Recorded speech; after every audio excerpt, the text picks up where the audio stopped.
এবং এটাও জনগণের মধ্যে আলোচনায় আছে, সাধারণ সম্পাদক পদ খুঁজছে আওয়ামী লীগ। হ্যাঁ, আপনি কি সাধারণ সম্পাদক পদের প্রার্থী কিনা? না, আমি আওয়ামী লীগের কেন্দ্রীয় কমিটির একসময় ল সেক্রেটারি ছিলাম, ও পরবর্তীতে আমি সেন্ট্রাল কমিটির মেম্বারও না। আওয়ামী লীগের মতো একটা প্রাচীনতম রাজনৈতিক সংগঠনের সাধারণ সম্পাদকের জন্য অনেক উপযুক্ত ব্যক্তিরা আছে। আমি নিজেকে মনে করি আমি উপযুক্ত না এবং আমি আকাঙ্ক্ষিতও না।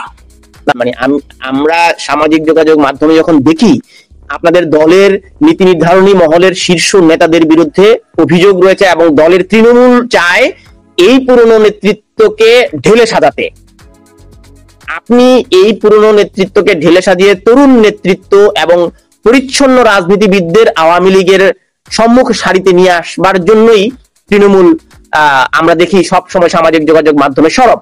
এবং আমি কারোর বিরুদ্ধে ব্যক্তিগত আক্রমণ করা মেসেজ দেখাতে চাই না, আপনি যদি চান আমি দেখাবো। আপনি কি চান কিনা আওয়ামী লীগ এই চক্র ভেঙে নতুন করে পুনর্গঠন করা প্রয়োজন? তানভীর, আমারও কিন্তু একটা লিমিটেশন আছে, সেটা হলো আমার কথা বলার একটা লিমিটেশন আছে। আমি চাই আওয়ামী লীগ বাঙালি জাতির ইতিহাসের যত গৌরবময় অর্জন সব আওয়ামী লীগের নেতৃত্বে এসেছে। আজকের যে সমৃদ্ধ বাংলাদেশ, ডেভেলপমেন্টের রোল মডেল, আজকের নিজের টাকায় পদ্মা সেতু থেকে শুরু করে যা কিছু হয়েছে, আমি চাই বাঙালি জাতির অনেক চাওয়া আছে আওয়ামী লীগের কাছে। আবার আওয়ামী লীগ কাদের দ্বারা ঘুরে দাঁড়াতে পারবে সেই ডিসিশন আওয়ামী লীগের প্রাণ যিনি মাননীয় প্রধানমন্ত্রী শেখ হাসিনা সহ তার যারা সহকর্মী আছেন তারা ডিসাইড করবেন এই বিষয়ে কাকে বাদ দেবেন কাকে রাখবেন। তবে অবশ্যই চাই আওয়ামী লীগ যেন আরো শক্তিশালী হয়ে মানুষের আকাঙ্ক্ষা পূরণের যে প্ল্যাটফর্ম সেই হিসাবে যেন কাজ করতে পারে, সেটা আমিও চাই। কেউ কেউ বলছেন তাজউদ্দিন আহমেদের সন্তানদের নেতৃত্বে নতুন করে আওয়ামী লীগ পুনর্গঠিত হওয়ার একটি প্রক্রিয়া চলছে। আপনি তাজউদ্দিন আহমেদের পরিবারের মানে তাজউদ্দিন আহমেদের সন্তানদের নেতৃত্বে আওয়ামী লীগ পুনর্গঠনের এই প্রক্রিয়াটিকে কিভাবে দেখেন? এখানে একটু পিছনে যেতে হবে। বঙ্গবন্ধু যখন ইয়াং লিডার তখন কিন্তু তিনজন তাকে ছেড়ে চলে যান, হোসেন সৈয়দ সোহরাওয়ার্দী, মাওলানা আব্দুল হামিদ খান ভাসানী এবং শেরে বাংলাকে ফজলুল হক, বিভিন্ন রিজন দিয়ে তা চলে যান হয়ে গেছে। আবার বঙ্গবন্ধু কারাগারে যাওয়ার পরে তার সুযোগ্য উত্তরসূরিরা মনিটর করেছেন, পরিচালনা করেছেন। বঙ্গবন্ধু হত্যাকাণ্ডের পরে কিন্তু আবার শেখ হাসিনা গেছেন, সেই জায়গায় কিন্তু শেখ হাসিনার নেতৃত্ব নিয়েও কিন্তু বিব্রতকর অবস্থা সৃষ্টি হয়েছিল। বাকশাল নামক একটি সংগঠন হয়েছিল, মিজানুর রহমান চৌধুরীর নেতৃত্বে কিন্তু আলাদা একটা আওয়ামী লীগ হয়েছিল। ডক্টর কামাল হোসেন আওয়ামী লীগেরই ছিলেন, তিনি কিন্তু গণফোরাম করেছিলেন। আবার 11-এর সময় সংস্কারের নাম নিয়ে শেখ হাসিনাকে বাদ দেওয়ার একটা প্রক্রিয়া হয়েছিল। কাজে বিভিন্ন জায়গায় ধাক্কা আওয়ামী লীগের উপর এসেছে। এই সব ধাক্কা তাজউদ্দিন সাহেবের মেয়ে সিমিন হোসেন রিমি, তিনি মাননীয় প্রধানমন্ত্রীর লাস্ট ক্যাবিনেটেরও মন্ত্রী ছিলেন। এবং আজকে ফেসবুকে তাদের ইন্টারভিউ দেখলাম, সোহেল তাজ বলছেন যে শেখ হাসিনা আমাদের যেভাবে ভালোবাসছেন সেটা মায়ের মতো, তাদের ইন্টারভিউ দেখলাম।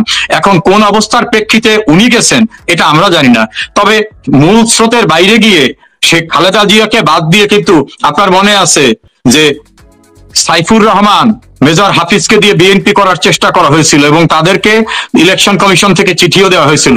সংস্কারের নামে শেখ হাসিনাকে বাদ দিয়েও ব্যবস্থা নেওয়ার চেষ্টা করা হয়েছিল। মূল স্রোতের বাইরে গিয়ে সোহেল তাজ হন আর যে তাজ হন, আমার মনে হয় না কেউ সফল হবে। কারণ ভারত উপমহাদেশে দেখে গেছে যে রাজনীতির মূল স্ট্রিমের বাইরে গিয়ে আলাদাভাবে কিছু করা যায় না। আচ্ছা, সামাজিক যোগাযোগ মাধ্যমে একটি খবর ভাসছে, আপনার দলের সভানেত্রী এবং সাবেক প্রধানমন্ত্রী শেখ হাসিনা সভানেত্রী পদ থেকে সরে যাচ্ছেন এবং সজীব ওয়াজেদ জয়কে দলীয় সভানেত্রী ঘোষণা করার উদ্যোগ নেওয়া হয়েছে, আসলে কি সত্য? দেখুন, আমি বাংলাদেশ আওয়ামী লীগের কেন্দ্রীয় কমিটির কেউ নই, একজন কর্মী। কিন্তু আমার কাছে যে তথ্যপত্র আছে, এই যে সামাজিক যোগাযোগ মাধ্যমে অনেক কাহিনী ভেসে বেড়ায়, যেসব কাহিনীর ভিত্তি থাকে না, আমার কাছে যতটুকু তথ্য দায়িত্বশীল সূত্রে আছে, এই সামাজিক যোগাযোগ মাধ্যমে ভেসে আসা কথাটা সম্পূর্ণরূপে অসত্য। আমরা জানতে পেরেছি যে দলীয় সভানেত্রী কাউকে কাউকে ফোন করছেন এবং অনেক দলের শীর্ষ নেতাদের আর ফোন টোন করছেন না। তো দলের সভানেত্রী যাদেরকে ফোন করছেন না তারা কি মাইনাস, আর নতুন যাদেরকে ঘন ঘন ফোন করছেন কথা বলছেন তারা কি তাহলে নতুন ভাবে দলে পদ পেতে যাচ্ছেন? আসলে কি আপনার কাছে ফোন টোন আসে কিনা বা আপনি ফোন টোন করেন কিনা, আপনার সাথে যোগাযোগটা কতটুকু ঘনিষ্ঠ এই গত 1 বছরে? দেখুন, আমি বাংলাদেশ আওয়ামী লীগের একজন কর্মী, মাননীয় প্রধানমন্ত্রী অনুগ্রহ করে আমাকে মন্ত্রী করেছেন। দুইটি মন্ত্রণালয়ের দায়িত্বপ্রাপ্ত মন্ত্রী ছিলেন, আপনি কেমন? আমি সে কথাটা বলতে যাচ্ছি, আমি সেন্ট্রাল কমিটির কেউ না, কাজে সেন্ট্রাল কমিটি সংক্রান্ত নেত্রী কার সঙ্গে কথা বলছেন কার সঙ্গে বলছেন না এগুলো আমার জানার বিষয় না। তবে আমার সামগ্রিকভাবে আমি অ্যাজ এ হোল বলতে চাই, মাননীয় প্রধানমন্ত্রী তার দলের তৃণমূলের কর্মীর থেকে শুরু করে সবার সঙ্গে তার যোগাযোগ আছে বলে আমার মনে হয়। বর্তমানে যিনি সাধারণ সম্পাদক রয়েছেন, আমরা দেখেছি সম্প্রতি তিনি আসছেন, কথা বলছেন, আপনাদের দলীয় নির্দেশনা মেনেই কি তাহলে আবার সাধারণ সম্পাদক সামাজিক যোগাযোগ মাধ্যমে অ্যাক্টিভ হলেন? মানে দলীয় কার্যক্রম কি আনুষ্ঠানিকভাবে শুরু হলো সাধারণ সম্পাদকের মাধ্যমে? দেখুন, আওয়ামী লীগ একটা মাল্টি ক্লাস পলিটিক্যাল অর্গানাইজেশন, এখানে প্রেসিডিয়াম মেম্বার্স আছেন, জয়েন্ট সেক্রেটারি আছেন, অর্গানাইজ সেক্রেটারি আছেন, বিভিন্ন ভাবে একটা ফোরাম আছে, পার্টির ডিসিশন পার্টির মতো করে হয়। সেই ক্ষেত্রে যতক্ষণ পর্যন্ত জনাব ওবায়দুল কাদের বাংলাদেশ আওয়ামী লীগের সাধারণ সম্পাদক পদে আছেন, যতক্ষণ পর্যন্ত আমরা জানছি না যে he is no more secretary of party, ততক্ষণ পর্যন্ত তিনি কাজ করবেন, এটাই তো স্বাভাবিক। এবং তার সহযোদ্ধারা আছেন, প্রেসিডিয়াম মেম্বার আছেন, জয়েন্ট সেক্রেটারি আছেন, বিভিন্ন ভাবে তারা কাজ করছেন। যে দলীয় ডিসিশন হাই লেভেল থেকে হলে সেটা নিশ্চয়ই আমরাও জানবো, আপনারাও জানবেন। এখন পর্যন্ত আমি জানি যে দলের যে সেন্ট্রাল স্ট্রাকচার আছে তারাই কাজ করতেছেন। বিভিন্ন সময় হয়তো কেউ ফ্রন্টে এসে বেশি কাজ করেন, কেউ হয়তো ফ্রন্টে বিহাইন্ড দি স্ক্রিন কাজ করেন, সবাই কাজ করতেছেন। যারা কাস্টডিতে নেই তার বাইরে যারা আছেন কাজ করতেছেন। কিভাবে কাজ করছে? আপনি লন্ডনে, ওবায়দুল কাদের সাহেব অন্য একটি দেশে, আপনার দলীয় সভানেত্রী হচ্ছেন ভারতে, দলের শীর্ষ নেতাদের কেউ কেউ লন্ডনে, কেউ আমেরিকায়, কেউ ইউরোপে, কেউ দুবাই, কেউ মালয়েশিয়া, এইভাবে ছড়িয়ে ছিটিয়ে আছে। তাহলে আওয়ামী লীগ কি এখন একটা ভার্চুয়াল সংগঠনে বা গ্লোবাল সংগঠনে রূপ নিল কিনা? কিভাবে আপনাদের দলের কার্যক্রম চালাচ্ছেন আপনারা? দেখুন, খুবই গুরুত্বপূর্ণ প্রশ্ন করেছেন। আওয়ামী লীগের 110 জন এমপি জেলখানায় আছেন, 38 জন মন্ত্রী, উপমন্ত্রী, প্রতিমন্ত্রী, মন্ত্রী পদমর্যাদার ব্যক্তিরা কাস্টডিতে আছেন। দৈনিক সমকালের রিপোর্ট অনুযায়ী 3,59,000 কে গ্রেপ্তার করা হয়েছে, অধিকাংশ আওয়ামী লীগের। এবং রাস্তাঘাটে যাকে যেখানে পাচ্ছে মবের হাতে তাদের মৃত্যুবরণ করতে হচ্ছে, এমন ঘটনা আছে। তো এই জাতীয় মবের ভিতরে পড়ে আপনি কি চান যে আমরা বাংলাদেশে এখন যে একটা যুদ্ধংদেহী মব সংস্কৃতি, উচ্ছৃঙ্খলতা, আমরা বাংলাদেশের ভিতর থেকে আমরা মৃত্যু মুখে পতিত হই? অথবা খায়রুল হকের মতো বা যেমন রাশেদ খান মেনন, যার বয়স এখন 87-88 বছর, তাদের হ্যান্ডকাপ দিয়ে নেওয়া হচ্ছে। আনিসুল হক, যার বয়স 70 বছর ঊর্ধ্বে, কোর্টের ভিতর তাকে ফিজিক্যালি অ্যাসল্ট করা হচ্ছে। হাসানুল হক ইনুকে মারা হচ্ছে।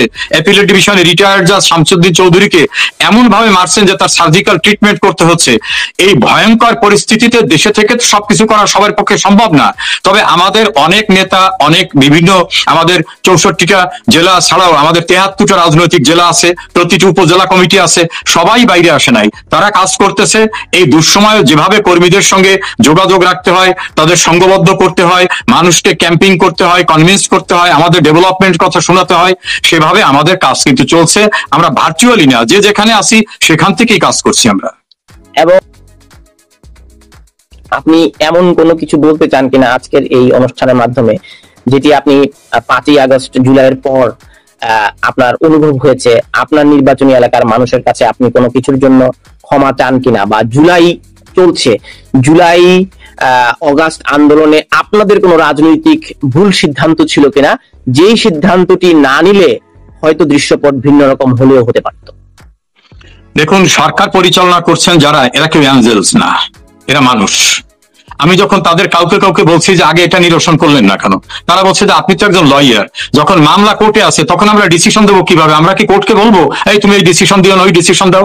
কোর্টে মামলা ছিল, কাজে সেখানে আমাদের পক্ষ থেকে লিখিত জবাবেও বলা হয়েছে যে ছাত্রদের যে দাবি, ওই দাবি আমরা 18 সনে মানছি, আমরা ওই দাবির পক্ষে। অ্যাটর্নি জেনারেল থেকে শুরু করে তারা এটা বলছেন। ফলে জুডিশিয়ারিতে বিচারাধীন সাবজুডিস ম্যাটার যেটা, সেটা আমাদের কিছু করার ছিল না। তারপর আমি মনে করি আরো টেকনিক্যালি বিষয়টাকে ডিল করা যেত কিনা। আমি তো কারো ভুল ধরার মতো লেভেলের মানুষ আমি না, তবে আমি মনে করি মানুষের আকাঙ্ক্ষাকে আরো ভুল ধরার বিষয় না, মানে একটা টিমে অনেকের পরামর্শ থাকে, একজন নেতা নিশ্চয়ই তার সভার পরামর্শগুলো বিবেচনায় নেন। এখন আপনি কোন পরামর্শ দিয়েছিলেন কিনা আপনার সভানেত্রীকে যে মাননীয় সভানেত্রী আমরা এই বিষয়টি করতে পারি, বা আপনার সেই সুযোগটি ছিল কিনা, আপনার কথা বলার স্পেস ছিল কিনা? দেখুন, আমি সেন্ট্রাল কমিটির সদস্য না এবং লাস্ট ক্যাবিনেটের মন্ত্রীও ছিলাম না, কিন্তু আওয়ামী লীগের বিভিন্ন পর্যায়ে লেভেলের লোকজনদের সঙ্গে যখনই আমার যোগাযোগ হয়েছে, আমি ছাত্রদের আকাঙ্ক্ষাকে বোঝার জন্য তাদের বলেছি। তারাও আমাকে বলেছে যে আমরাই তো তাদের আকাঙ্ক্ষাকে পূরণ করেছি 18 সালে, এখন সুপ্রিম কোর্টকে তো আমরা ডাইরেক্ট অর্ডার দিতে পারি না তুমি কালকে এটা শেষ করে ফেলো। কাজে আমাদের জায়গা থেকে এটা ছিল না, কিন্তু ছাত্রদের মুভমেন্টকে আমার মনে হয় আরো টেকনিক্যালি তাদের মুভমেন্টটাকে ডিল করা যেতে পারো। আর তো এটা আমি আমার জায়গা থেকে যে পর্যন্ত পৌঁছানো যায় সে পর্যন্ত পৌঁছেছি। করা যেতে পারতো বলে আপনি মনে করছেন? দেখুন, এই বিষয়টা আমার জন্য সীমাবদ্ধতা, কারণ কিভাবে ডিল করা যেত যারা ডিল করেছেন তাদের চেয়ে আমি অফিসিয়াল পজিশনও প্রপারলি না, তাদের চেয়ে আমার অভিজ্ঞতার জায়গাটাও ক্ষুদ্র, ফলে ওই জায়গাটায় আমাকে বিব্রত করা হচ্ছে। মানুষ খেলায় হেরে গেলে মানুষ পিছনে এটাকে রিওয়াইন্ড করে দেখে, কিভাবে গোলকিপার গোলটা দিল, কোথায় তার ডিফেন্স কম ছিল, এই জায়গায় থাকলে মনে হয় গোলটা খাইতো না। আপনারা কি কখনো এগুলো নিয়ে অ্যানালিসিস করেন না? তানভীর, আমার অ্যানালাইসিসের চেয়ে পলিসি ডিসিশন যারা করছেন অ্যানালাইসিসটা তাদের কাছে অনেক গুরুত্বপূর্ণ। তবে আমি শুধু আপনার লাস্ট কোশ্চেনটার জবাব বলবো, বাংলাদেশ একটা সুন্দর দেশ, আল্লাহর রহমতে এত সুন্দর প্রাকৃতিক সম্পদে পরিপূর্ণ একটা দেশ। বাংলাদেশ যেখানে এগিয়ে গেছে এই যে অর্থনৈতিক ভাবে, সামাজিক ভাবে, অন্যান্য খাতে, বাংলাদেশ কিন্তু বিশ্বের বুকে এত স্যাক্রিফাইস করে স্বাধীন একটা দেশ হিসাবে অনেক পিছনে পড়েছিল। শেখ হাসিনার নেতৃত্বে আমি অনেক কিন্তু সুযোগ দিলাম যে যে আমাদের ভুল হয়েছে, এতগুলো মানুষ হত্যাকাণ্ড। আমাকে শেষ করতে দেন, আমাকে একটু শেষ করতে দেন আপনি। সেই দেশটা অসংখ্য মানুষের ত্যাগের বিনিময়ে বাংলাদেশটা অর্জন।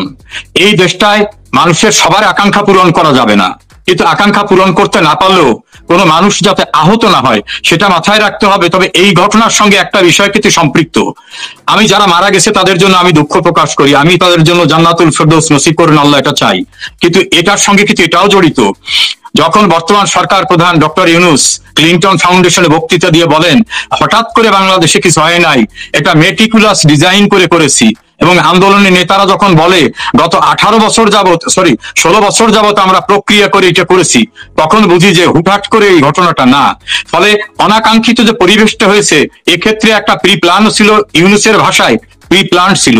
আর আমি আমার নির্বাচনী এলাকার সমস্ত মানুষ যারা আজকে এই প্রোগ্রাম দেখছেন তারা সবাই জানেন আমি কিভাবে পারফর্ম করেছি, আমার অনেস্টি, ইন্টিগ্রিটি, সিনসিয়ারিটি, এলাকার ডেভেলপমেন্ট। তারপরেও মানুষ, আমার যদি কোনো ভুল হয়ে থাকে, ডেফিনেটলি মানুষ আমার অনেক ভুল হতে পারে, আমি আমার এলাকার মানুষের কাছে আমি ক্ষমা চাই।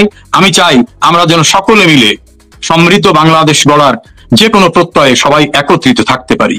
কিন্তু আমি যদি আপনাকে একটু বলি, বিচারপতি এবিএম খায়রুল হক মুন সিনেমা হলের এই মামলার রায় দিতে গিয়ে সাবেক প্রেসিডেন্ট জিয়াউর রহমানের ক্ষমতা দখল অবৈধ করলেন, এবং তিনি আবার অনির্বাচিত তত্ত্বাবধায়ক সরকার ব্যবস্থাটি বাতিল করলেন, এবং তিনি আবার বঙ্গবন্ধুর খুনিদের ফাঁসির আদেশ দিলেন, এবং তিনি খায়রুল হক আবার গ্রেনেড হত্যা মামলায় তারেক রহমানকে সাজা দিলেন।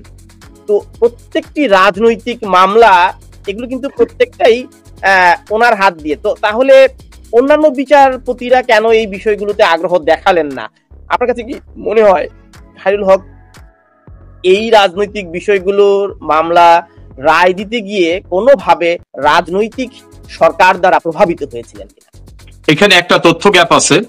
21 আগস্টের গ্রেনেড হামলার মামলায় খায়রুল হক কোনোভাবে সম্পৃক্ত না। ওই মামলাটা রায় হয়েছিল নিচার কোর্ট থেকে, সাবঅর্ডিনেট কোর্ট থেকে।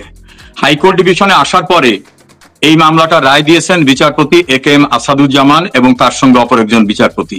ফলে 21 আগস্টের গ্রেনেড হামলায় এবিএম খায়রুল হক কখনো শুনানিও করেন নাই, উনি কোনো পার্টিও ছিলেন না। আসসালামু আলাইকুম প্রিয় দর্শক, নিশ্চয়ই আপনারা এর মধ্যে সবাই জেনেছেন যে বৈষম্য বিরোধী ছাত্র আন্দোলনের কেন্দ্রীয় কমিটি বাদে সারা দেশের সব ধরনের কমিটি বিলুপ্তি ঘোষণা করা হয়েছে। কেন করা হয়েছে তাও আপনারা নিশ্চয়ই জানেন। এই বৈষম্য বিরোধী ছাত্র আন্দোলনের বিভিন্ন পর্যায়ের নেতা কর্মীরা চাঁদাবাজি থেকে শুরু করে বিভিন্ন ধরনের অপকর্মে যেভাবে লিপ্ত হয়েছিল বা লিপ্ত আছে, একেবারে অনিয়ন্ত্রিত অবস্থায় চলে গেছে, সেটিকে কন্ট্রোল করার জন্য কেন্দ্রীয় কমিটি এই সিদ্ধান্ত নিয়েছে। নিঃসন্দেহে তাদের এই সিদ্ধান্ত আমরা সাধুবাদ জানাতে পারি। কিন্তু একই সঙ্গে তিনটি প্রশ্ন। শুধুমাত্র বিভিন্ন পর্যায়ের কমিটি বিলুপ্ত করেই কি বৈষম্য বিরোধী ছাত্র আন্দোলন বা তাদের যে ফাদার বা মাদার সংগঠন এনসিপিরও বিভিন্ন পর্যায়ে নেতা কর্মীরা রয়েছে তাদেরকে নিয়ন্ত্রণ করা যাবে? দুই, এনসিপিও কি বৈষম্য বিরোধী ছাত্র আন্দোলনের মতো নিঃশেষ অবস্থায় যেতে চলেছে? 3, এইগুলোর জন্য দায়ী কারা অথবা কে? 4, কেন বৈষম্য বিরোধী ছাত্র আন্দোলন বা এনসিপির নেতাকর্মীরা এতটা বেপরোয়া হয়ে উঠল এবং উঠছে সারা দেশে? আমরা জানি যে সবশেষ যে ঘটনাটি, রাজধানীর গুলশানে আওয়ামী লীগের একজন কেন্দ্রীয় নেত্রীর বাড়িতে 1 কোটি টাকা চাঁদা দাবি করা হয়েছিল বৈষম্য বিরোধী ছাত্র আন্দোলনের একজন প্রভাবশালী নেতা রিয়াদ সহ তার সাঙ্গপাঙ্গদের মাধ্যমে। 10 লাখ টাকা চাঁদা নেওয়া হয়েছিল এবং আরো 50 লাখ টাকা চাঁদা নিতে তারা একদিন আগে সেখানে গিয়েছিল। পুলিশের হাতে আটক হলো, রিমান্ডে নেওয়া হলো। যাই হোক, এই বিষয়টি নিয়ে তারা অর্থাৎ কেন্দ্রীয় কমিটির জরুরি সংবাদ সম্মেলন ডাকলো, তারা বক্তব্য দিল। মজার বিষয় হচ্ছে, এই সংগঠনের যিনি কেন্দ্রীয় সভাপতি রিফাত রশিদ, তিনি তার বক্তব্যে বেশ হাস্যকর কিছু তথ্য তুলে ধরার চেষ্টা করেছেন, উদর পিণ্ডি বুদর ঘাড়ে চাপানোর চেষ্টা করেছেন। যেমন তিনি বলছেন যে বৈষম্য বিরোধী ব্যানারকে পরাজিত রাজনৈতিক শক্তি ও কিছু বিপথগামী ব্যক্তি ব্যবহার করে নিজেদের স্বার্থ সিদ্ধির অপচেষ্টা চালাচ্ছে। এই প্ল্যাটফর্মের ভাবমূর্তি রক্ষায় কঠোর সিদ্ধান্ত নিতে আমরা বাধ্য হয়েছি। বিভিন্ন মহল ও রাজনৈতিক দলগুলোর শেল্টারে অপকর্ম চলছে। জুলাই যোদ্ধাদের কেউ কেউ বিপথগামী হয়েছে। এই মুহূর্তে বিষয়টি ভিজিবলি নিয়ন্ত্রণ করা আমাদের পক্ষে প্রায় অসম্ভব। স্বীকার করে নিয়েছে নিয়ন্ত্রণ করা অসম্ভব, এর জন্য সাধুবাদ। কিন্তু এর আগে তারা কি বলল? পরাজিত শক্তি মানে কি? আওয়ামী লীগ। আওয়ামী লীগ কি করছে? তারা গিয়ে উস্কানি দিচ্ছে যে চাঁদাবাজি করো, দখলবাজি করো। আর চাঁদাবাজি করো, দখলবাজি করো বললেই তারা চাঁদাবাজি দখলবাজিতে নেমে পড়বে। একেবারে মানে ছেলেমি কথাবার্তা। এগুলো বলে সাধারণ মানুষের কোনো ধরনের আস্থা তারা অর্জন করতে পারবে না, কখনো পারার কথাও নয়। বিষয়টি হচ্ছে যে এই বৈষম্য বিরোধীদের যে আন্দোলন বা অভ্যুত্থান, সেখান থেকে তাদের প্রতি তো মানুষের একটি সম্মানের জায়গা তৈরি হয়েছিল, শ্রদ্ধা কিংবা স্নেহের জায়গা তৈরি হয়েছিল। কিন্তু 1 বছর পরে এসে নয়, মাত্র 1 মাস বা 2 মাস পর থেকেই, 5 আগস্টের 1 মাস বা 2 মাস পর থেকেই মানুষ অতিষ্ঠ হওয়া শুরু করে দিয়েছেন। ক্ষমতা প্রদর্শন, চাঁদাবাজি, দখলদারিত্ব, ঘুষ বাণিজ্য, তদবির বাণিজ্য, হেন কোনো অপকর্ম নেই, নারী কেলেঙ্কারি রয়েছে। আমি আর সে বিষয়ে বলতে চাচ্ছি না, যাতে এই বৈষম্য বিরোধী কিংবা জাতীয় গণতান্ত্রিক সংসদ না কি আর একটা তারা তৈরি করেছে, অথবা তাদের যে মাদার বা ফাদার সংগঠন এনসিপির নেতাকর্মীরা অনেকেই জড়িত, কিন্তু কাজের কাজ তারা কিছুই করেনি। তারা শুনেও দেখেও না শোনার না দেখার ভাব করে বসেছিল এবং এমনকি এই অপকর্মে যারা জড়িত তাদের কেউ কেউ আবার টর্চার সেলও তৈরি করেছিল চাঁদার দাবিতে। যারা যখন চাঁদা দিবে না তাদেরকে টর্চার করত। প্রশ্ন হচ্ছে, কেন এই অভ্যুত্থানের নায়কেরা, এই অভ্যুত্থানের নেতৃত্বরা এতটা বেপরোয়া হয়ে উঠল? খুব সহজ কারণ। কারণটি হচ্ছে, মনে করুন সিপিবি, কমিউনিস্ট বাংলাদেশের কমিউনিস্ট পার্টি, অথবা বাসদ, জাসদ, অথবা অন্যান্য আরো ছাত্র সংগঠন আছে, এদের তারা চাঁদা দাবি করতে যায় কখনো? যায় না। কেন যায় না? তারা জানে তারা শক্তিমত্তার চর্চা করে না, অথবা তারা গেলেই কি চাঁদা দিয়ে দেয়? দেয় না। তার কারণ মানুষ জানে যে তাদের অবৈধ শক্তি নেই। কিন্তু এই বৈষম্য বিরোধী ছাত্র আন্দোলনের নেতারা তারা নিজেদেরকে মানুষের সামনে এমনভাবে প্রকাশ করেছে, উন্মোচন করেছে যে তারা অসীম শক্তির অধিকারী। এবং তৃণমূলের নেতাকর্মীরাও জেনে গেছেন যে তাদের নেতারা অসীম ক্ষমতার অধিকারী, তাই তারাও ক্ষমতার অধিকারী। শক্তি মানেই অপকর্মের আধার। তারা জানে যে তাদের সঙ্গে রাষ্ট্রযন্ত্র রয়েছে। এই শক্তির পরিচয় কিভাবে ঘটলো মানুষের সামনে খুব দ্রুততার সঙ্গে? এমনি জানতো যে অভ্যুত্থানে তারা নেতৃত্ব দিয়েছে, তারপর থেকে তাদের প্রতি একটা ভয় ভীতি কেন মানুষের সৃষ্টি হলো? মব ভায়োলেন্সের মাধ্যমে। তারা সব ধরনের মব ভায়োলেন্সের নেতৃত্ব দিয়েছে। বিভিন্ন রাজনৈতিক দলের কার্যালয় জ্বালিয়ে পুড়িয়ে দিয়েছে, ভাঙচুর করেছে, বুলডোজার দিয়ে 32 নম্বর থেকে শুরু করে সারা দেশে আওয়ামী লীগের নেতা কর্মীদের বাড়ি ঘর জ্বালিয়ে দিয়েছে, ভেঙে গুড়িয়ে দিয়েছে। মব হামলার পর যারা আটক হয়েছে কোনো কোনো ক্ষেত্রে তাদেরকে আবার পুলিশের কাছ থেকে ছিনিয়ে আনা হয়েছে, যারা চাঁদাবাজি করতে গিয়ে আটক হয়েছে তাদেরকে ছিনিয়ে আনা হয়েছে। মুক্তিযুদ্ধের মতো আমাদের যে অস্তিত্বের জায়গাটি সেটিকেও তারা চ্যালেঞ্জ করেছে, গণমাধ্যমের উপর হামলে পড়েছে, সাংবাদিকদের কলম ভেঙে দেওয়ার হুমকি দিয়েছে এনসিপির নেতারা। সিনিয়র রাজনীতিবিদদের সম্মান না করা, এমনভাবে কথা বলা যে তারাই সর্বে সর্বা, সরকারে তাদের প্রতিনিধি রয়েছে, এখনো পর্যন্ত দুইজন উপদেষ্টা রয়েছে, সেই দুইজন উপদেষ্টার সব ধরনের বিতর্কিত কর্মকাণ্ডকে আবার সাফাই দিয়ে যাচ্ছেন প্রধান উপদেষ্টা থেকে শুরু করে, প্রধান উপদেষ্টা প্রেস সেক্রেটারি থেকে শুরু করে সরকারের অন্যান্য উপদেষ্টা। এনসিপির নেতা কর্মীরা এটাও তাদের নেতা কর্মীদের সামনে তুলে ধরেছে যে তাদের কাছে অঢেল অস্ত্রের সম্ভার রয়েছে এবং তারা এখন বিভিন্ন জায়গায় সভা সমাবেশ করে রাষ্ট্রীয় বিভিন্ন বাহিনীর প্রোটোকল নিয়ে, সেনা সদস্য থেকে শুরু করে পুলিশ সদস্য, নৌবাহিনীর সদস্য, কোস্টগার্ড, র্যাব, এমন কোনো বাহিনী নেই যারা তাদেরকে নিরাপত্তা দেওয়ার জন্য সদা প্রস্তুত নয়। এবং এই যে তারা পুলিশি প্রহরায় বা সেনা সদস্যদের প্রহরায় সমাবেশ করছে গোপালগঞ্জের ঘটনার পরে, তা কিন্তু নয়। তারা আরো অনেক আগে থেকেই 5 আগস্টের পর থেকে যখন পর্যন্ত এনসিপি গঠন হয়নি, তারা বিভিন্ন জায়গায় যাচ্ছিল গণসংযোগের জন্য, রাজনৈতিক দল করার একটি প্রস্তুতির জায়গা থেকে, সেখানেও তারা এই ধরনের পাহারা পেয়েছে। এবং 5 আগস্টের পরবর্তী বাংলাদেশে তারা প্রমাণ করেছে যে তারাই সর্বে সর্বা, তারা যা বলে তাই হয়, যে কোনো দাবি আদায়ে তাদের বিন্দুমাত্র সময় লাগে না। এবার প্রশ্ন হচ্ছে, এনসিপির অবস্থাও কি বৈষম্যবিরোধী ছাত্র আন্দোলনের মতো হবে? আমি অনেকটা নিশ্চিত। এটা ইতিহাস বলে, পৃথিবীর বুকে অতি দানবীয়, অতি বিরাটকায় ডাইনোসরও কিন্তু খুব বেশি দিন টিকে থাকতে পারেনি। এইসব ক্ষমতার প্রদর্শন যারা করেন অতি অল্প সময়ের জন্য, মানে অতি অল্প সময়ের মধ্যে যারা শক্তিমত্তার পরিচয় তুলে ধরে ব্যাপকভাবে, অতি অল্প সময়ের মধ্যেও তারা আবার বিলুপ্তির মধ্যে চলে যায়। প্রশ্ন হচ্ছে, দায়ী তাহলে কারা?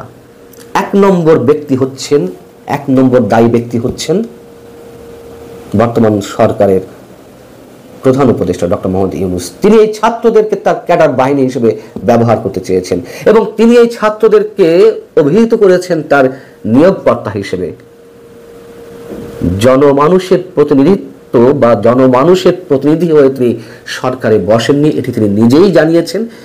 তার নিয়োগকর্তা ছাত্ররা, সেখান থেকে ছাত্ররা নিজেদেরকে অসীম ক্ষমতার অধিকারী মনে করতে শুরু করলো আরো এক দফায়। এবং 2 নম্বর হচ্ছে, এই ছাত্রদের যে বিপদগামী করে তোলা হচ্ছে তার জন্য দায়ী হচ্ছে ফ্রান্সের মতন কিছু বিদেশি রাষ্ট্র থেকে যারা ওহী নাজিল করছেন নিজেদেরকে ডিপ স্টেটের খেলোয়াড় হিসেবে। এই ছাত্র থেকে শুরু করে সরকারের বিভিন্ন পর্যায়ের উপরে তাদের নানান ধরনের নির্দেশ, অনুরোধ, উপদেশ, পরামর্শ, হুকুম যাই বলে না কেন তারা দিয়ে আসছে এবং সরকার এবং এই ছাত্ররা মন্ত্রমুগ্ধের মতো সেই নির্দেশগুলো পালন করছে দেশ ধ্বংসের খেলায়। আমরা এমনটি চাইনি।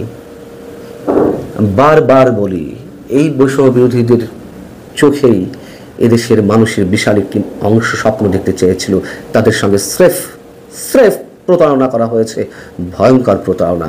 এখন এই যে কমিটি বিলুপ্তির বিষয়, এর মধ্য দিয়েই কি তারা আবার মানুষের আস্থা ফিরে পাবে? প্রশ্নই ওঠে না। তাদেরকে প্রকাশ্যে যেসব অভিযোগের কথা বললাম সব কিছুর জন্য দুঃখ প্রকাশ করতে হবে মানুষের সামনে। তাদেরকে সরকারের যেই বিশেষ খেলা, বিশেষ করে মোহাম্মদ ইউনূস সাহেব, তার অভিভাবকত্ব ছাড়তে হবে। বিদেশ থেকে যেসব ওহী নাজিল করা হচ্ছে দেশ ধ্বংসের অংশ হিসেবে, তাদের অভিভাবকত্ব ছাড়তে হবে এবং এনসিপির নেতাদের সাধারণ মানুষের কাতারে অবশ্যই নেমে আসতে হবে। সাধারণ মানুষের মতোই তাদেরকে রাজনীতি করতে হবে।